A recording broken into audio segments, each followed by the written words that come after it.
All right, friends, welcome back to another episode here at The Growing Pro. My name is Adam. I go by Coach Hardgains. Been coaching bodybuilding, current recovering drug addiction for over 27 years.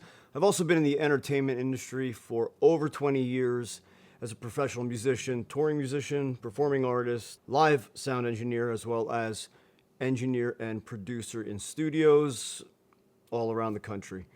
I've been a model, actor, and photographer for over 20 years. So I wanted to give you some very quick initial reactions to the LUMIX S1 Mark I here in 2025, because frankly, it's still an amazing camera. Now, for the past 5 or 6 years, or whenever it was released, I've been shooting mainly with the Canon EOS R. Professional headshot work, model portfolio updates. I also at that time purchased an A7 III, but the menu systems drove me absolutely nuts. I hated it, but for some reason I still love my Sony A7C, and I've held on to that. I love that camera. I really do. I don't know if it's just the form factor of it, but I do love that camera. Now, the EOS R has done a ton of paid work for me. And I've loved that camera. There was no reason for me to stop using it. It never let me down. I never had a problem with, well, I did have one SD card fail on me one time. And it wasn't even a paid shoot, so thank heaven above, it didn't even matter. But I never had a problem with it only having a single card slot. Now, throughout that time, I've also always shot with Fujifilm. I have been shooting with the Fujifilm X systems since this, XT1. I've been through 3 XT1s, 3 XT2s, no, 2 XT2s, an XT3, and I'm on my 3rd XH1. Not because I've needed to replace them, but because as they get beat up, I like having newer things. So I'm used to this. I'm used to an XH1 with a battery grip, because obviously we know the standard stock batteries are pretty pitiful. With a large lens like this. This is the Viltrox 75mm f1.2 Pro, and I have physical limitations. I have a spinal fusion, I have nerve damage down this entire arm from being stabbed in the elbow, sliced in the hand, and 2 bulge discs in my neck, and a horrible spinal fusion gone wrong down my lower lumbar. And this to me is still kind of a standard photography camera. And I love shooting this with this camera. So this is what I'm used to. So when I take this, now granted, hold on. When we compare it to an XT1 with a battery grip, yes, there's a massive difference. Because with the XT1, I always pair it with my small manual focus or vintage lenses, or adapted FD lenses and adapted EF lenses. So this thing's great. The XT1 is just amazing. But again, this is what I'm accustomed to. And I do mostly handheld shooting. Now, I will say my shoots are not necessarily 4 hours long. I mean, most of my shoots are an hour, 2 hours. We have a look board. We get the headshots done that we need. We get the portfolio updates that the model needs, and I'm done. So when I hold this gorgeous, superb, beautifully made LUMIX S1 Mark I in my hand with a phenomenal battery, look at the size of this battery.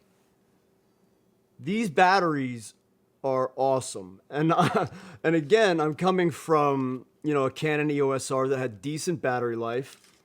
And that is one thing I do hate. Let me just add this in right now. I hate putting a battery into a battery compartment and the door not just snapping closed like on my Canon EOS R. And I've been using Micro Four Thirds. I've been using Panasonic. See? Didn't even lock. Mother effer. I've been using Panasonic cameras since the GH4, G7, G85, since I started film. And that was a very long time ago. So I'm used to this as well, but it's a pain in the butt. I think that every battery door snap close. I hate these little levers. I hate them, especially if they're on a tripod and you're trying to get under there and find it and replace the battery. And why can't every battery door just snap closed like my Canon EOS R? It drives me nuts. Absolutely nuts. But it is what it is. That's kind of the least of my worries. So today I just want to give you a very quick, very brief initial impressions of the LUMIX S1 Mark I in 2025, because it's still an amazing camera. Now, I have not used it for a paid shoot yet, so I don't even want to make a review on it until I have been through this camera, in and out, paid shoot, it's performed for me, and I've done what I need to do. Now, that being said, first off, I've said this before, no, this is not too big and not too bulky. And I do have a cage around it. I actually did get the full Tilta cage system with it, with the base plate and the hand grip, but that's only for, I don't know, I just wanted to have it. But so this is just a generic cage, and that's just for protection in the event that it drops. But this grip is beautiful. This is a wonderful grip. Now, let me run down a few things that I absolutely love about this camera right off the bat. Number one, that has to be the best EVF I have ever looked through. It is beautiful. It is accurate. It is just gorgeous. I love this EVF. I love the shape of the EVF. I love the circle. I love the rubber on it. I can put it up to my eye and my nose isn't even touching the screen. That is absolutely by far the best EVF I have ever used. Now, secondly, this is a complete preference of mine, but that's the screen. These are my favorite screens for photography. I don't want a fully articulating screen. I'm shooting this with a GH6. I love that screen because although it fully articulates, it's a full swivel, it's also a full tilt. So it's a complete axis screen. That is an amazing screen. But for photography, this is what I want. I want a horizontal and a vertical tilt. It doesn't get any better than that to me for photography. If you are just a photographer, not worried about, well, in fact, even for content creation as a hybrid camera, I'm always going to have a monitor on this. So it's not like I want a tiny little swivel screen to look at. I don't want to stare at a swivel screen. Not to mention the fact that once I put an HDMI cord or USB-C cord in there, the screen's going to be blocked anyway. So it's not like it really matters. I use an external monitor for everything other than photography. And even in certain lighting situations, I'll still take out the Atomos Shinobi 2 because with manual focused lenses, the manual focused assist tools on the Shinobi 2, I think, are some of the best. Really, absolutely some of the best. So first off, EVF. The best EVF I have ever used. Secondly, the screen. Now, number 3 is this. Illuminated buttons. I love that when you turn the camera on or even insert a new battery, the buttons illuminate. I absolutely love that because of how frequently I'm shooting in a dark environment or obviously behind a single key light. Having illuminated buttons just makes life a little bit easier. Even though it's a little bit easier, it ends up being a lot easier. So I love that.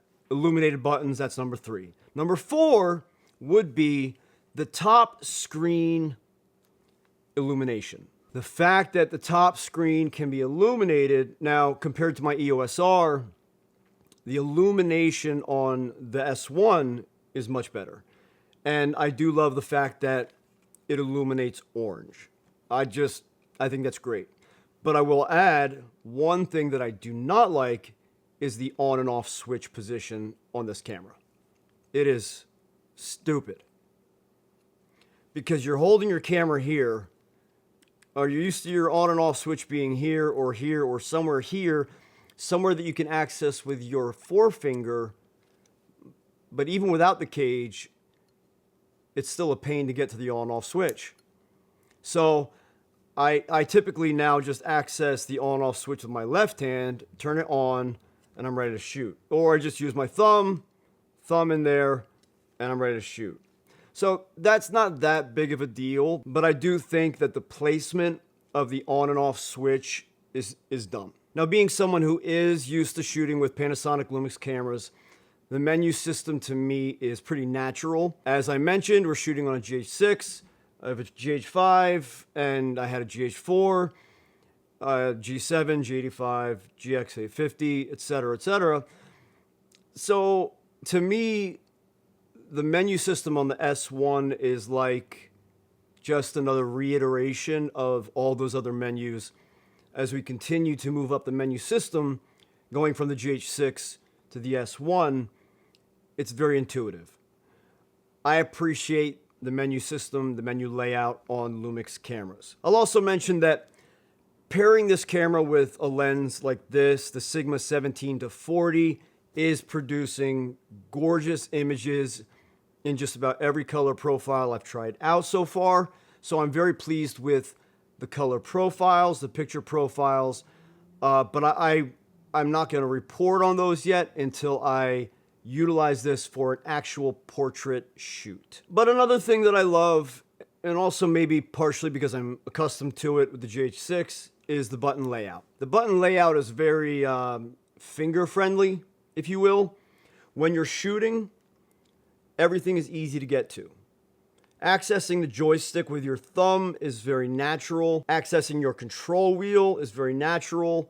Just getting to each of the buttons that you need while you're shooting is very natural from a shooting position. So that's another plus. Now let me mention this. Even on an S1 Mark I, we're given a full HDMI port. That is absolutely, definitely something I love about these cameras. I hate micro HDMIs. Yes, obviously there's plenty of workarounds.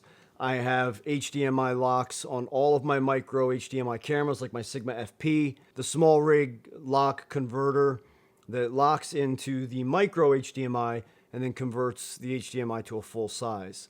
So again, that's a complaint, but there's workarounds.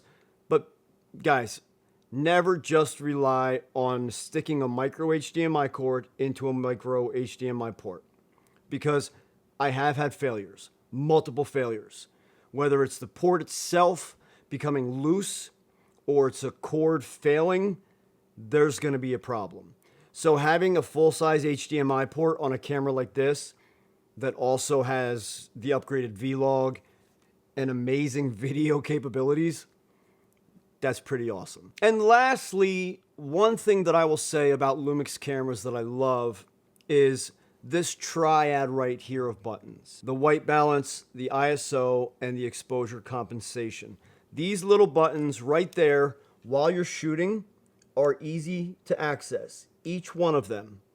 And I think that that is just brilliant. I think that was such a simple thing for LUMIX to do, and I love it. Actually, you know what? Here's lastly. Lastly is the grip.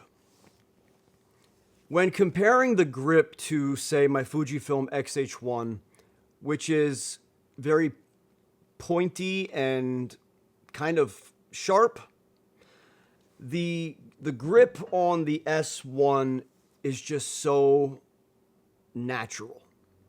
It's a little fuller, it's smooth, it's soft, it's just natural. That's really the best way to put it, is it's a natural feeling grip. So that pretty much sums it up, guys. That's my initial impressions of the LUMIX S1 Mark I for the purpose of photography, aimed for the purpose of photography, but also, again, an amazing hybrid camera. And if you've caught any of our other videos, you know that the Fujifilm X-H1 is absolutely one of my top suggested hybrid cameras for anyone getting started. But for a few $100s more, now you've got an S1 Mark I that's more capable. So it all depends on what route you want to go with. They're two very different cameras. I love my film simulations in my X-H1, but the image coming out of the S1 Mark I is stunning. It is a great image. And that's also coming from someone who was very happy with the image I got from my EOS R for so many years. So friends, there you go. There's my initial impressions on the LUMIX S1 Mark I in 2025 as a photocentric based camera. Thanks for watching another video here at The Growing Pro. I'll see you in the next one.